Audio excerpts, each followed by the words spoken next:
Arc 6, Chapter 80, Death of the Mind, it was the scent of rage. Fragrant, rich, it was the scent of highly pure rage. Prodigiously churning this slender, petite body, he understood that it would uplift it to greater heights. Lay. Hahatsu! Facing each other from the upper and lower ends of the spiral staircase, Baiting Kato's laughed with sadness and gloom upon Ram's caustic remark. The young girl with potent emotions conceived in her light crimson eyes, breathing in the resentment and hatred she directed towards him, Baiting Kato's tasted ecstasy. Should he state without giving much thought to selecting the wording? Saying that this one breath was what he was living for wouldn't be an exaggeration. Lay, how nice, so nice, quite nice, very nice as it's nice, isn't it nice? As there normally aren't any people who'd face us with such an enraged expression, you see. It sure is a really valuable feeling, isn't it? Do you understand? We wonder if you do understand, the delight which we're feeling right now. Stepping on the ground upon expressing the vivifying emotion, Baiting Kato's licked his lips. Yes, this emotion and encounter was something Baiting Kato's normally couldn't ever hope for. The memories and names, stolen through the authority of gluttony, got disengaged from the world. And with the exception of Roy and Louis, it became impossible for anyone to even be cognizant of them. The grief of having lost someone precious, the rage of hesitation, the hollow sense of loss, anything and everything got evanesced entirely, beyond all help. Lay. So naturally, that's a matter of course. That's why we've never minded it, you see. Whenever he operated as a member of the much-loathed witch cult, on copious occasions would he meet humans who directed their hatred towards his affiliation. However, never had there been one who knew of Lay Baiting Kato's deeds, who harbored hatred for Lay Baiting Kato's individually, who aimed to kill Lay Baiting Kato's specifically. That natural divine providence brought forth by the authority of gluttony, that obvious unwritten law, had been overruled. With the emergence of an outsider who did not sustain the effects of the authority of gluttony. Lay. Natsuki Subaru, Tsu. Whispering the name of the man Louis had been attached to, Baiting Kato's attained a sweet ache in the depths of his slim chest. It was not as if he had taken influence by Louis. He had known about him, even prior to that. He had been thinking of him, powerfully, profoundly, far earlier than even Louis. That being Lay, Nisama will also understand Rai GHT.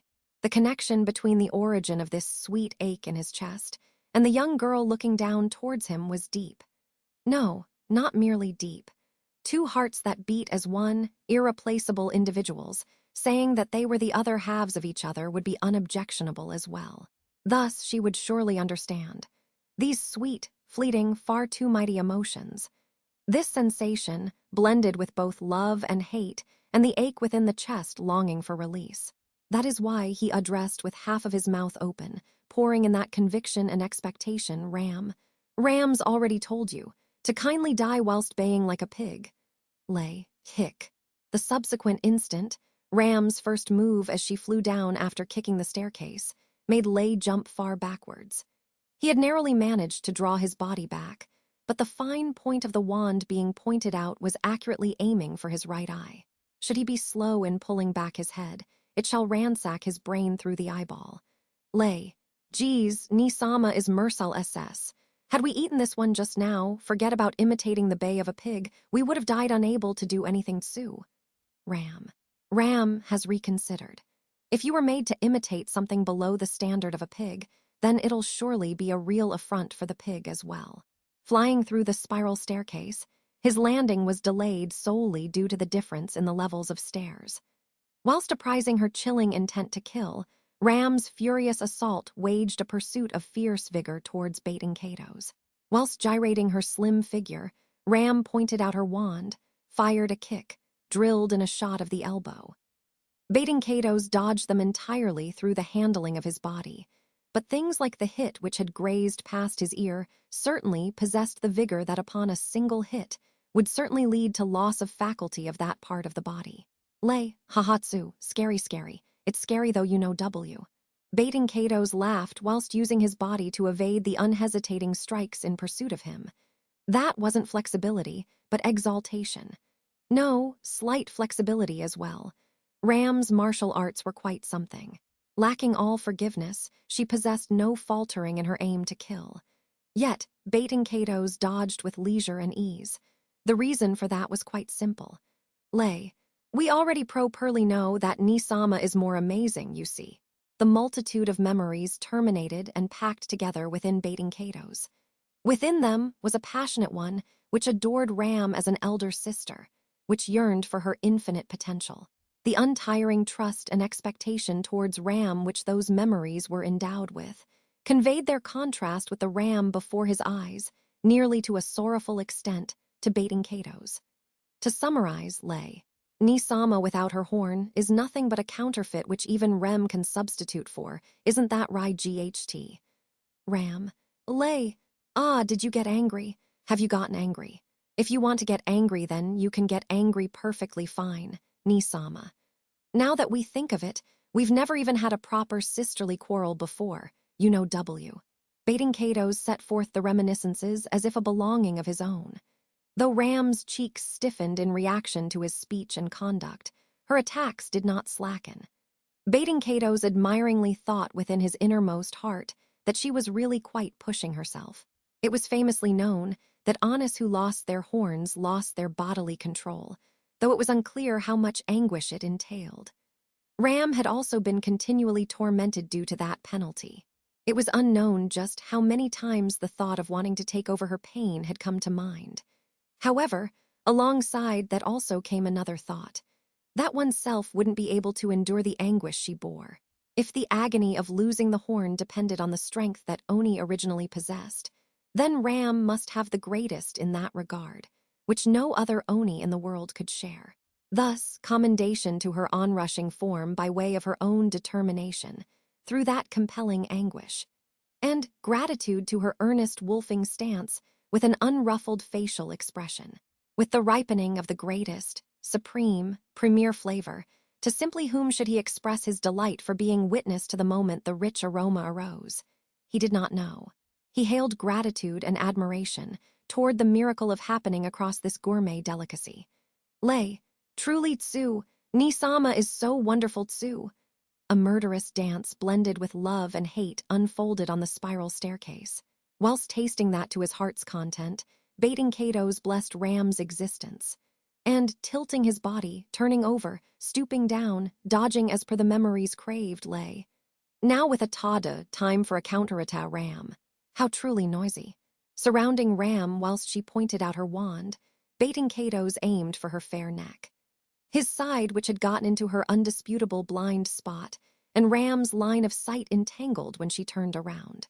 At that single moment, feeling intimidated, baiting Kato's interrupted the strike and flew in evasion and escaped.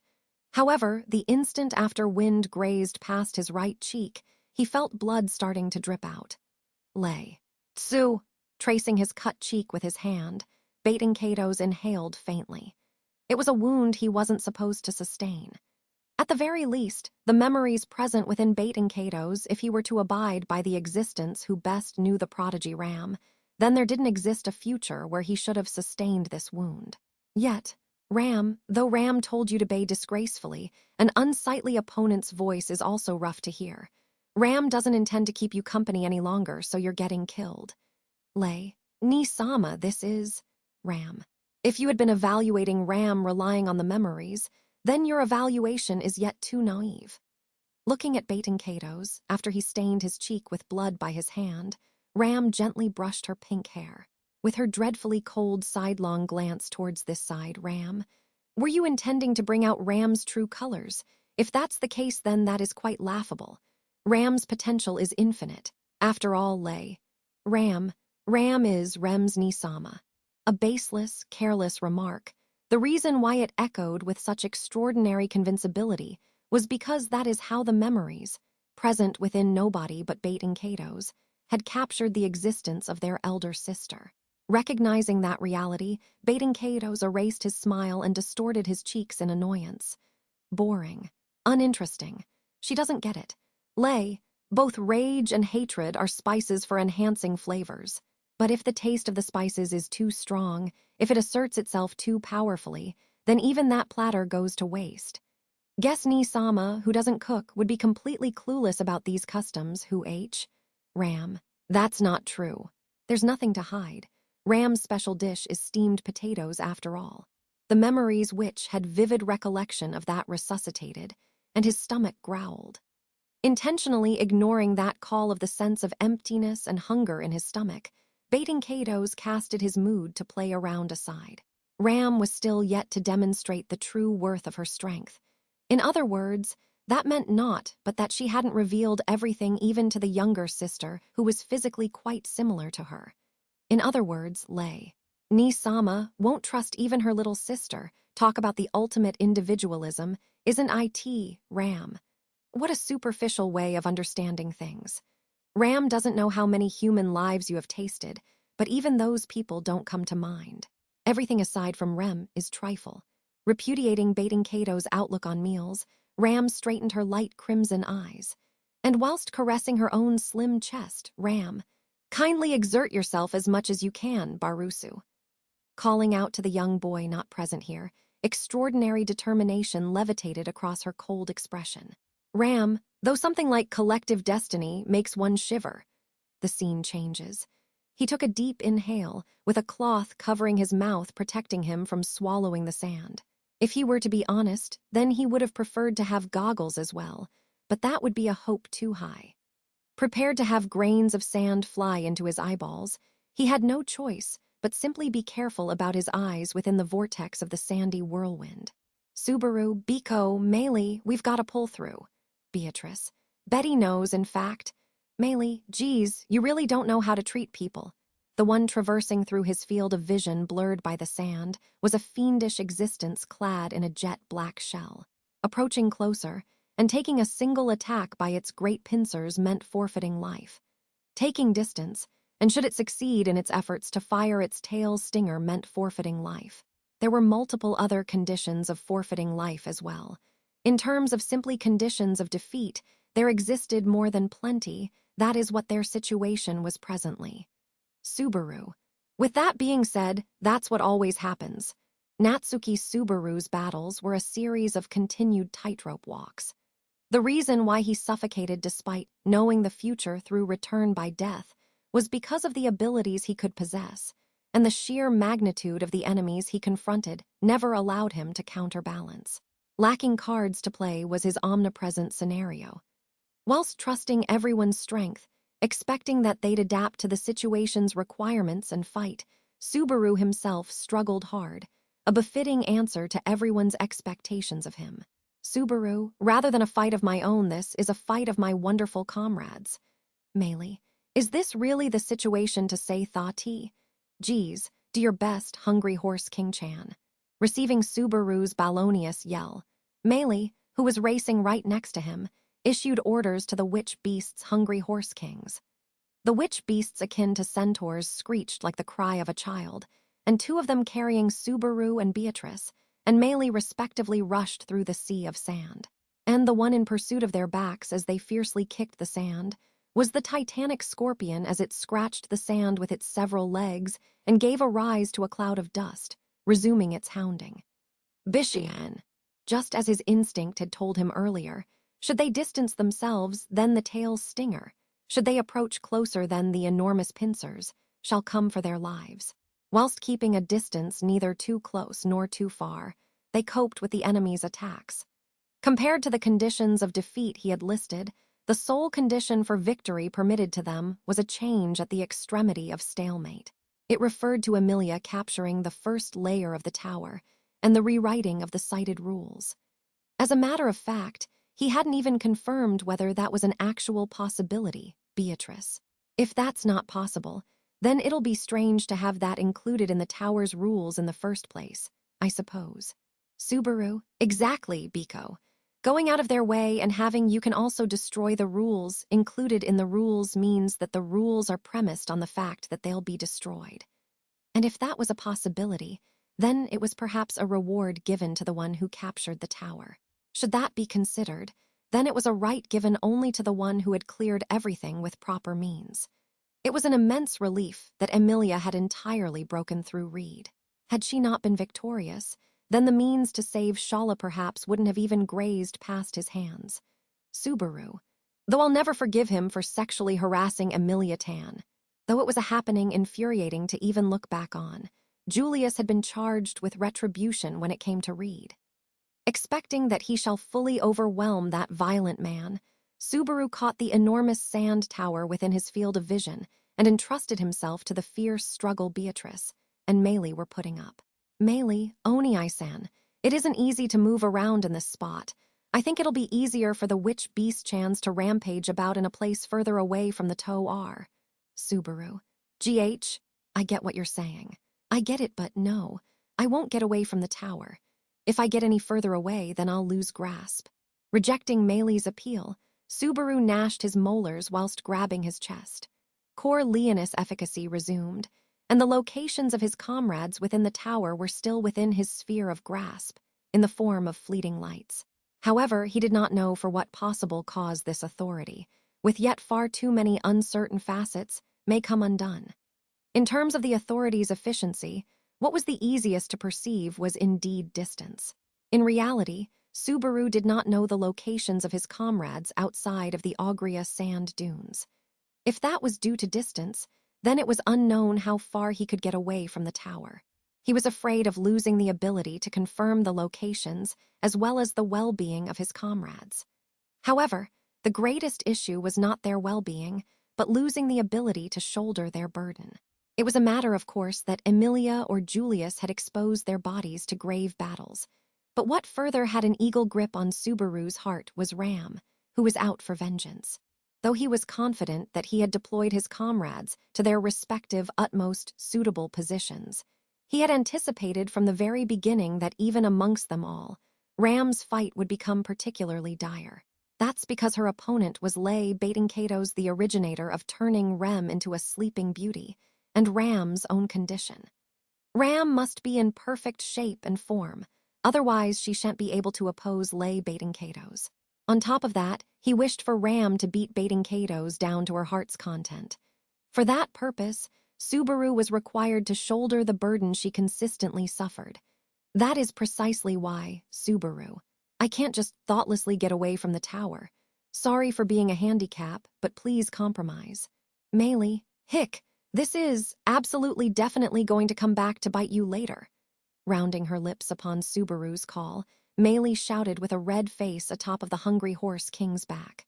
At the same pace, the young girl glared towards the sky and clapped her hands towards the existences circling around in the blue, cloudless sky. Meili, winged mole-chans, it's show teamy. Receiving the shrill command, the tiny shadows soaring in the sky swooped down towards the sand sea. Seeing they were aiming for the titanic scorpion atop the sand, Subaru instantly shouted Biko. Subaru, match in with them. Beatrice, Betty knows, in fact, Vita.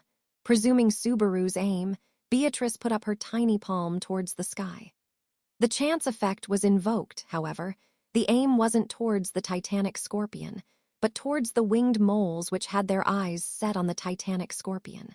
In the course of the descending winged moles, there was a loop of pale light produced the moment the winged moles passed through that loop. The small-sized witch beasts accelerated, clad in light. The piercing strike drilled into the outer shell of the titanic scorpion, giving rise to a violent note. The titanic scorpion, which had been accepting the battle cries of the winged moles like gentle breeze, until now, stopped its multiple legs upon the direct hit, possessing unignorable might. Meili, what was that just now? Beatrice Jan, what did you do? Beatrice, made your witch beasts heavy right before they collided, I suppose. Their speed or solidity won't change, but the result changes with a simple increase in weight, in fact. Beatrice responded to Meili's astonishment. That was the answer to the reason behind the sudden enhancement of the winged moles. Strength was a mix of weight and velocity. Winged moles navigated underground using their potent horns. The risky assault of the witch beasts which flew about in the sky, and the underground at will decisively halted the steps of the titanic scorpion with unbelievable destructiveness. The titanic scorpion's defensive capability was quite impressive, but it wasn't able to completely defend an attack it was witnessing for the first time. And, in order to surpass that reflective defense capability, Subaru fully rotated his head. Subaru, I feel bad for the witch beasts, but it's a trade-off between life and time. There's plenty of quantity and varieties of witch beasts that can be used. With Biko's assistance, the possibilities are infinite. This way they can succeed. That definite response made Subaru clench his fist in Beatrice's hair. Beatrice raised her voice in protest, saying, "It hurts, I suppose." That was the instant. Subaru, With the plan to buy as much time as possible, Subaru spilled out a voice whilst looking up towards the watchtower. Hearing his vacant voice, Beatrice turned around saying, "Subaru," but he remained unable to respond. What was brought to Subaru's consciousness was not the visible exterior of the watchtower, but its interior, the interior of the tower, whereby he could sense fleeting lights at various locations. The reason was the responses of his comrades. Likely, it appeared each one of them must be engaged in vehement battles. Amongst them, a single one's response vanished. The response of Emilia, who was heading to the top. That moment, Subaru's heart throbbed so intensely as if it had come detached. The reality that Emilia's response had vanished threw Subaru into a state of chaos. What if, within the couple of moments just now, Emilia had been lost? Subaru. "Hick, calm down, bloody bastard." He halted his vision from blackening through a reprimand of his own. This was far too early to despair about the reality. He needed to trust Corleonis' ability more, though its origin was from the worst kind of a man. But now that it had blossomed, this authority was an ally. Based on the responses of Corleonis until now, it could be assumed that the intensity of the fleeting light's warmth and movement conveyed the status of his allies. When they became violently worked up, the colors or intensity of the lights changed. Then did the disappearance of Emilia's response refer to her death? Subaru. If that's the case, then the rate at which the response disappeared happened way too instantly. If it were to be assumed that Emilia encountered an enemy so fearsome it was able to extinguish her existence in a single instant, even if she had fallen into its hands, he couldn't imagine her being taken out without resistance. He couldn't imagine, neither did he want to. He had belief. That's why the problem perhaps lied somewhere else. Rushing up the watchtower, Emilia had headed for the first layer, and something had happened which made her body go out of the range of Corleonis' influence. Thus, in but a single instant, Emilia's response disappeared from Subaru's perception. He must believe so, otherwise, Beatrice. "Subaru!" Meili. "Oni-san, this is no time to space OT." Gnashing his molars and gums, Subaru kept himself in check through pain as the two young ladies called out to him. Hearing them, Subaru responded with, "I know," such that both himself and they could hear it. Subaru. "I have no idea whom she may have to confront and where, but I believe that she will make her way back." The scene changes. At the same time as when Subaru had pronounced words of prayer, far below on the sand. Though Subaru said that he did not know whom she may have to confront, there was no way that even Subaru's imagination could have predicted the situation Emilia had been placed in. Abiding by Subaru's command, Emilia had headed to the first layer in order to rewrite the rules of Pleiades' watchtower. What she encountered was a blue, shimmering, gargantuan existence clad in scales. An existence whose name nobody was unaware of in this kingdom of Lugnica, no, in the entire world. If the Witch of Envy was regarded as the symbol of fear, then it was the befitting symbol of hope and faith. For this existence had continued to accumulate meritorious deeds of such scale for the world. The name of that gargantuan and great existence, Emilia, Divine Dragon Volcanica. Ruminating the name it had given for itself, Emilia felt her entire body colden. Though a strange thing to say, Emilia's predisposition was entirely detached from nervousness.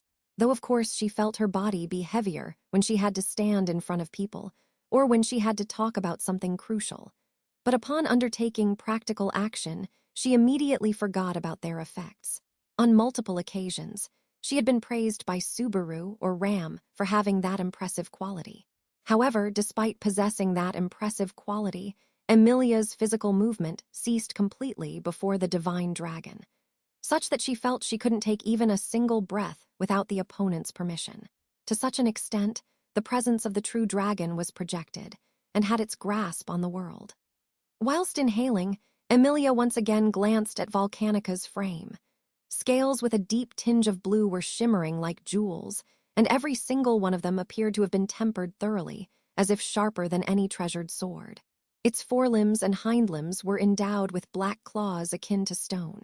Its face, similar to that of a ground dragon, gave the impression of having lived for long, and a pair of golden eyes that had witnessed an unfathomable amount of time. On its head were two enormous horns, white like a noble's milk. The divine dragon's stature was likely about 15 or 16 meters in height. Since it wasn't standing, had its wings and tail folded, its exact enormity couldn't be determined. But despite that it was this gargantuan, a matter of course that it couldn't be fit inside the tower.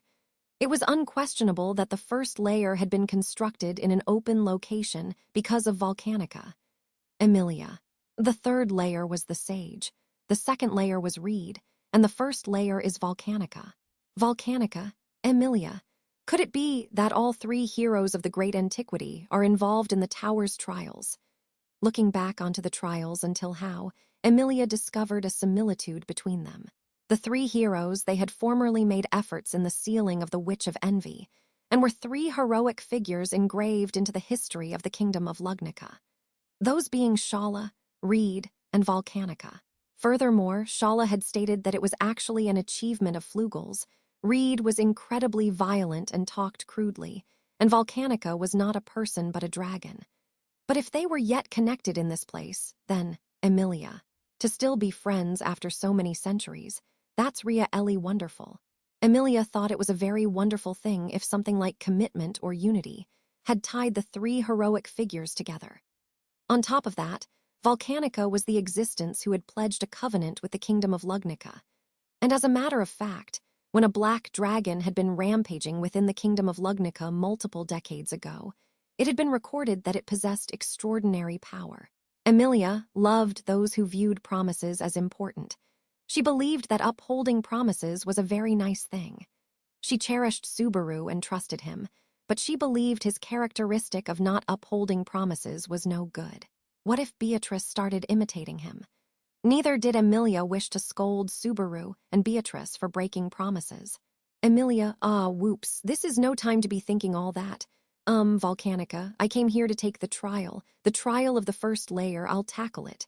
Volcanica, Emilia, I don't know how tough a trial it will be, but I ask of you to hurry. I must hurry or Subaru and the others will be in trouble. Whatever it may be, bring it on. Striking her cheeks with her hands, Emilia reorganized her cowering emotions. Without even planning so, thinking about Subaru and Beatrice made the route for that.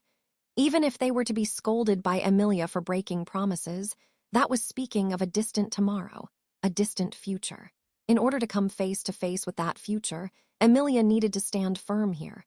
Volcanica, the silent divine dragon, was intently watching Emilia with its golden-hued eyes. Speaking without exaggeration, those eyes felt deep enough to absorb her entirely. It had fought the Witch of Envy and forged the covenant with the kingdom of Lugnica 400 years ago, but the time this great dragon had lived through appeared to be far greater than those 400 years. Those eyes, perhaps close to reaching 1,000 years of age, were intently gazing upon the world. It was unknown in what way would Emilia's existence be projected to this divine dragon. Emilia, I am used to being judged. There are people who hate me because I'm a half-elf or meanies like Echidna. But like Subaru, Ram, or Beatrice and everyone else, there are also people who have laid their expectations on me. Whilst addressing, Emilia touched the crystal on her chest with her fingers. Her family, who was yet asleep, was the first one to affirm Emilia, who largely looked through rose-colored glasses like this. With that family of hers as the beginning, in this tower were her comrades who had accepted Emilia. Emilia, that's why. I don't care no matter how you look at me. Before the divine dragon she had been overawed by once, Emilia declared sharply. Even the existence known as Emilia, who had been crushed by the contrast in presence, whose limbs had been quivering and cowering, who had been overwhelmed by the existence acquainted to eternity, shall no longer lose. No matter what, she shan't lose. Volcanica. Emilia strengthened her fist and made her amethyst eyes glitter with might. Whilst being showered with Emilia's gaze throughout its entire body, Volcanica slowly blinked. Afterwards, Volcanica moved its dragon jaws with grandeur. Volcanica, thou who hath reached the top of the tower, step forth through the first floor, almighty petitioner. Volcanica, I am Volcanica. In accordance with the ancient covenant, I ask the will of thee who hath reached the summit. Emilia. Ha! Emilia, who had packed her breath and put herself on guard for the challenge Volcanica may ask her of, heard the cumbrous words accompanying the dragon breath and tilted her head, for she had remembrance of these words. Emilia, hadn't you told me about that earlier? That I am the one who arrived at the first layer and that you are Volcanica, is that right? Volcanica, Emilia. Zah, did I not introduce myself by chance? I apologize. I am Emilia, just Emilia. Well, there's many people right now who don't remember me, so it'll be a problem if you ask me to prove it, but I'm Emilia. Volcanica. Emilia. Still no good.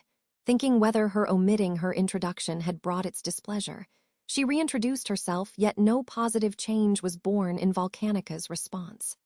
Had Subaru been here, he would have gone so far and thought that skipping introduction led to the revocation of the right to take the trial of the first layer. But Emilia did not think that way. Emilia believed that even if a mistake was made, upon apologizing the opponent couldn't continue being so heartless. Thus, even at this instant, she did not believe her impoliteness had bought Volcanica's silence. What Emilia had thought of was the possibility that Volcanica was not angry. But even if that were to be the case, it might have been much worse than simply being angered. After all, Emilia, could it be? Gazing back into its golden eyes, Emilia timidly moved forward. 1 step, 2 steps, resuming her walk in a place close to the sky, she shortened the distance between herself and the divine dragon Volcanica. Emilia inched closer as it breathed, that too with magnificence, and gently stretching her hand forward, she touched the scales of the opponent's front leg. Emilia, cold! The scales she touched were cold like ice, or like steel which had cooled down. Just how long a duration would one need to remain stagnated, to lose this much heat? It did not mean biological death. Those who remained stagnated for a long duration simply lost bodily energy. Volcanica, thou who hath reached the top of the tower, step forth through the first floor, almighty petitioner. Volcanica, I am Volcanica. In accordance with the ancient covenant, I ask the will of thee who hath reached the summit. Whilst gazing down upon Emilia, who was touching its foreleg, Volcanica repeated once again.